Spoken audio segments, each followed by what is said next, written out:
আসসালামু আলাইকুম। 2024-এর 5 আগস্টের পর থেকে বাংলাদেশে কথিত ইসলামী জঙ্গি গোষ্ঠী কিংবা সাম্প্রদায়িক শক্তির একটি উত্থান ঘটতে চলেছে, উর্বর ভূমি তৈরি হয়েছে এই গোষ্ঠীর জন্য, এমন অভিযোগ আন্তর্জাতিক নানান পর্যায় থেকে উঠতে শুরু করেছে এবং হরহামেশাই এই অভিযোগ তোলা হচ্ছে। এবং সেইটি যদি সত্য হয়ে থাকে, সেই জায়গা থেকে অবশ্যই ভারতের উদ্বেগ হওয়ার যথেষ্ট কারণ রয়েছে তার নিরাপত্তার স্বার্থে। এবং ভারত বিভিন্ন সময় নিজেও এইসব বিষয়ে নানান ধরনের অভিযোগ উত্থাপন করেছে। তার ধারাবাহিকতায় ভারতের পররাষ্ট্রমন্ত্রী এস জয়শঙ্কর গত দুদিন আগে একটি মন্তব্য করেছেন, সেটি আবার নিঃসন্দেহে ভারতের জন্য বাংলাদেশের জন্য উদ্বেগজনক। এস জয়শঙ্কর যেটি বলছেন যে বাংলাদেশে একটি গ্রেটার মানচিত্র প্রকাশ করা হয়েছে, যার সঙ্গে সম্পৃক্ত রয়েছে তুরস্ক ভিত্তিক একটি এনজিও, টার্কিশ ইউথ ফেডারেশন। কেন তুরস্ককে নিয়ে আবার জয়শঙ্কর এই মন্তব্যটি করলেন, বাংলাদেশে আসলে এই মুহূর্তে তুরস্কের প্রভাব কী, সেগুলো আমরা জানি, সে বিষয়ে পরে আসছি। এখন এই গ্রেটার মানচিত্রে কী দেখানো হয়েছে? গ্রেটার মানচিত্রে ভারতের বিহার, ঝাড়খণ্ড, ওড়িশা, আসাম, মেঘালয়, ত্রিপুরা, মিজোরাম, মণিপুর এবং অরুণাচল প্রদেশ সহ মিয়ানমারের আরাকান অঞ্চল পর্যন্ত এই গ্রেটার বাংলাদেশের বিস্তৃতি দেখানো হয়েছে। যেমন একটি মানচিত্র প্রকাশ করা হয়েছিল, আপনাদের নিশ্চয়ই মনে আছে যে আমাদের তথ্য সম্প্রচার বিষয়ক উপদেষ্টা মাহফুজ আলম, তিনিও মোটামুটি এই ধরনের একটি মানচিত্র প্রকাশ করেছিলেন যে বাংলাদেশ তার পূর্বের অবস্থায় ফিরে যেতে চায়। সেটি নিয়েও কম বিতর্ক হয়নি, ভারতও সেখানে প্রতিক্রিয়া জানিয়েছিল। তো জয়শঙ্কর একথাও বলেছেন যে এই মানচিত্রটি গত 14ই এপ্রিল বাংলা নববর্ষ উপলক্ষে ঢাকা বিশ্ববিদ্যালয়ের একটি অনুষ্ঠানে প্রদর্শন করা হয়। কিন্তু এই প্রসঙ্গটি আবার নতুন করে এসেছে সাংবাদিকদের প্রশ্নের জবাবে। এবং ভারত কী করতে চায়, কোন অবস্থায় আছে, সেটিও জয়শঙ্কর মন্তব্য করেছেন। তিনি বলেছেন যে এই ইস্যুতে ভারত সতর্কভাবে বাংলাদেশের উপর নজরদারি করছে এবং জাতীয় নিরাপত্তার স্বার্থে প্রয়োজনীয় সব পদক্ষেপ নেবে। আগে বলেছে যে নিঃসন্দেহে এটি ভারত কেন, যে কোনো প্রতিবেশী রাষ্ট্রের জন্য উদ্বেগের কারণ হতে পারে এবং সেই জায়গা থেকে তারা তাদের মতো করে কাজ করবে, কিন্তু বাংলাদেশের জন্য চিন্তার কারণ, এটিও এক ধরনের হুমকি আমাদের অনেকের কাছে এমনটি মনে হতেই পারে। জয়শঙ্কর যেই মন্তব্যটি করেছেন তার পরিপ্রেক্ষিতে আবার ফ্যাক্ট চেককারী প্রতিষ্ঠান বাংলা ফ্যাক্ট, তারা বলছে যে বাংলাদেশে সালতানাতি বাংলা নামে কোনো সংগঠনের অস্তিত্ব নেই। অর্থাৎ জয়শঙ্কর বলেছেন যে সালতানাতি বাংলা নামে একটি সংগঠন এই গ্রেটার মানচিত্র প্রকাশ করেছে তুরস্কের ওই এনজিওর সাথে সহযোগিতা নিয়ে। তো বাংলা ফ্যাক্ট বলছে মানচিত্রটি প্রদর্শিত হয়েছে ঐতিহাসিক বঙ্গ সালতানাতের রেফারেন্সে এবং এর সঙ্গে আধুনিক রাজনৈতিক কোনো অভিপ্রায় বা বিদেশি কোনো রাজনৈতিক সংযোগ নেই। একই সঙ্গে আয়োজকরা তাদের কার্যক্রমের সঙ্গে কোনো বিদেশি রাজনৈতিক সংগঠনের সম্পর্ক থাকার অভিযোগও অস্বীকার করেছেন। অস্বীকার তারা করতেই পারেন। ইকোনমিক টাইমস এবং হিন্দুস্তান,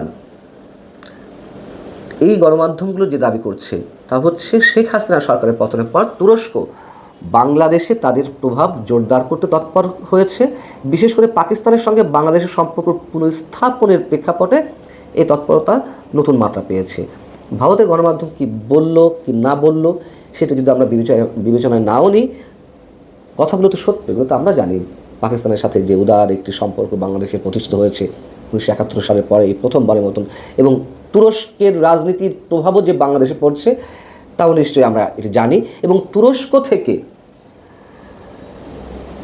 বাংলাদেশের সেনাবাহিনীর জন্য সমরাস্ত্র কেনার একটি কথাবার্তা চলছে।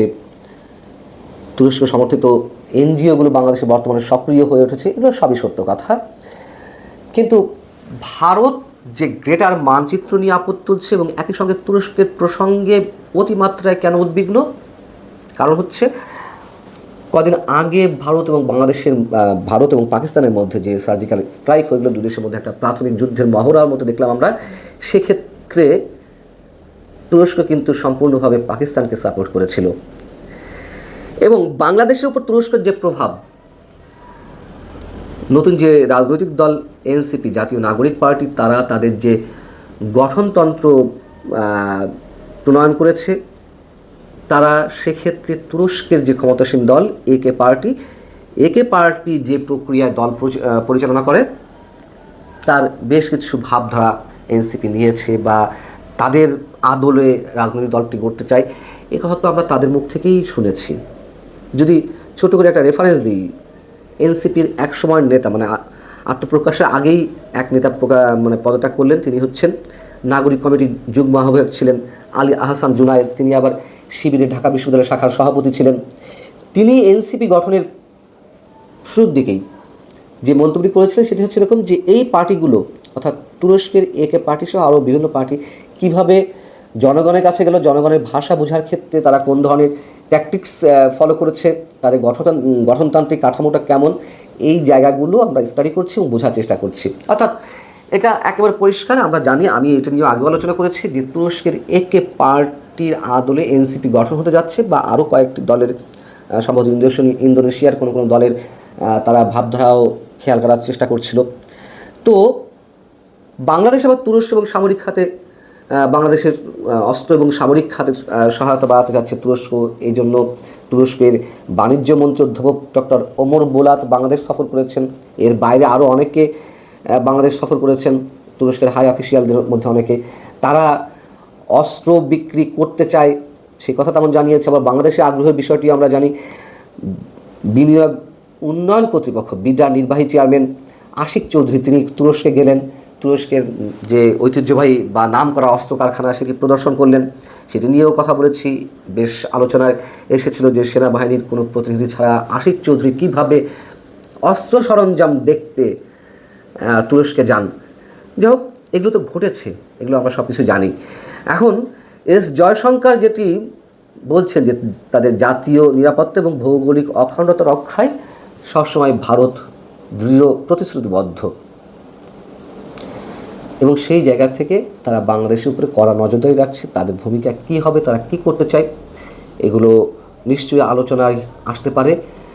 ভারত যতই বলুক যে তারা আর বাংলাদেশের মধ্যে না গোলাচ্ছে না, তারা দূরে থাকছে ইত্যাদি ইত্যাদি, আমি শুরু থেকে বলে আসছি ভারত যে কোনো এজেন্ডাকে কাজে লাগিয়ে তারা তাদের মতো করে এগোবে এবং আওয়ামী লীগের জন্য যতটুকু ছাড় দেওয়া দরকার দিবে। একই সঙ্গে তাদের নিরাপত্তার স্বার্থে ভারত নিশ্চয়ই মুখে আঙুল পুড়ে বসে থাকবে না, খুবই বাস্তবতা। এবং বাংলাদেশের যে রাজনৈতিক টালমাটাল পরিস্থিতি এই মুহূর্তে, অনেকে মনে করেন যে ভারতের কিছু করার ক্ষমতা নেই, বাস্তবতাকে অস্বীকার করার কোনো উপায় নেই আমাদের। ভারত তার মতো করে এগোবে, তাতে বাংলাদেশে কতটুকু উপকার হলো কতটুকু ক্ষতি হলো সেটি তাদের দেখার বিষয় নয়, খুব স্বাভাবিক কথা। অতএব তুরস্কের প্রসঙ্গে এনে গ্রেটার বাংলাদেশের মানচিত্র প্রসঙ্গে এনে জয়শঙ্কর নতুন করে যে মন্তব্য করেছেন সেটি নিশ্চয়ই বাংলাদেশ সরকারকে, বাংলাদেশের অন্তর্বর্তী সরকারকে যথেষ্ট গুরুত্বের সঙ্গে বিবেচনা নিতে হবে। ভালো থাকুন, আল্লাহ হাফেজ।